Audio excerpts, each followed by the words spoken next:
On September 14th, Prime Minister Mark Carney launched Build Canada Homes, an ambitious federal initiative designed to tackle Canada's housing crisis head-on.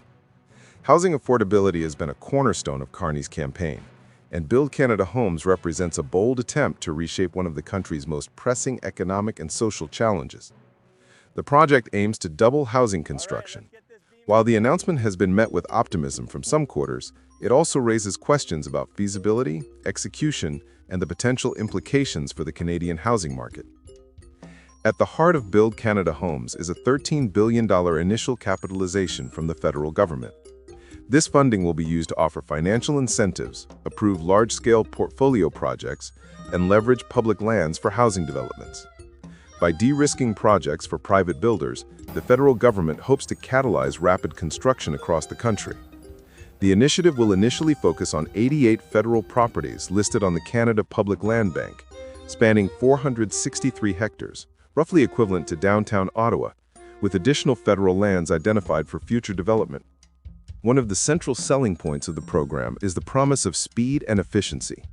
By adopting modern construction techniques, including factory-built, modular, and mass timber homes, Build Canada Homes projects are expected to reduce building timelines by up to 50%, cut costs by as much as 20%, and lower emissions by around 20% during construction. The first wave of development will prioritize 6 sites in Dartmouth, Longueuil, Ottawa, Toronto, Winnipeg, and Edmonton, aiming to build 4,000 factory-built homes, with the potential to scale to 45,000 units across the broader federal land portfolio. The scale and ambition of Build Canada Homes are striking. If successful, it could transform the housing landscape in Canada, providing affordable housing options to a wide range of Canadians, including low-income households and the middle class. The program also promises to catalyze a new Canadian housing industry, with domestic supply chains for lumber, steel, and modular construction materials receiving a major boost. However, as with any sweeping government initiative, there are significant hurdles to consider. Historically, large-scale federal involvement in home building is not unprecedented. In the post-World War II era, the Canada Mortgage and Housing Corporation, CMHC, played a critical role in addressing housing shortages, facilitating the construction of mass housing developments across the country. CMHC's interventions were often focused on financing and incentives, supporting private builders rather than directly managing construction at scale. The lessons from this period highlight both the potential benefits of federal involvement and the challenges that come with administering programs of this magnitude. One of the key questions is whether a federal agency can deliver homes faster than the private market. On paper, the combination of capital, land, and incentives appears compelling. Leveraging public lands removes one of the biggest barriers to affordable housing: land costs. Bulk procurement of modern construction technologies, paired with long-term financing, could accelerate projects that might otherwise stall due to cost or logistical constraints. Yet implementing these strategies requires not only planning, but precise execution across multiple jurisdictions, each with their own regulations, zoning laws, and municipal priorities. Bureaucracy represents another major risk. Federal agencies are often subject to layers of approval, reporting requirements, and oversight processes that can slow progress. While Build Canada Homes is framed as a one-stop shop for affordable housing, coordinating efforts between provinces, municipalities, Indigenous communities, and private developers will inevitably introduce complexity. Differing priorities among stakeholders, delays in approvals, and resource constraints could impede the very speed the initiative seeks to achieve. The political cycle also looms large over this initiative.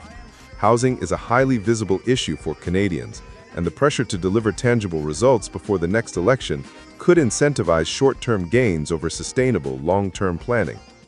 Projects that rely on public lands or require coordination with multiple jurisdictions may encounter resistance or delays, and any misstep could undermine public confidence in the program.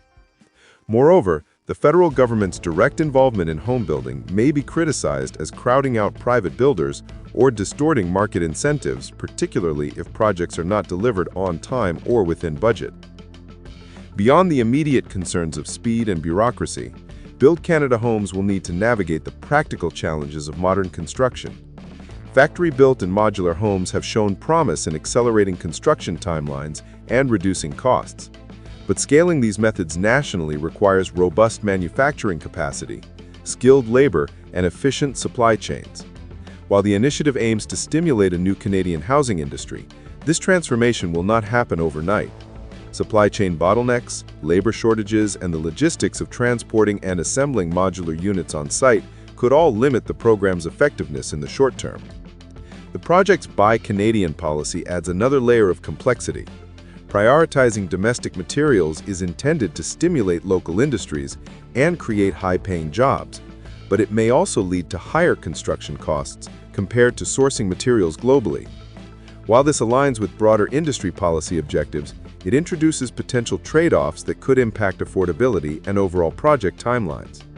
Striking the right balance between national economic goals and housing affordability will be a delicate task. Despite these challenges, the initiative has several strengths. By combining federal capital with private sector expertise, Build Canada Homes could unlock innovative construction methods and attract investment that might not otherwise be directed to affordable housing. The use of public lands provides an immediate source of development opportunities, bypassing one of the biggest barriers for builders.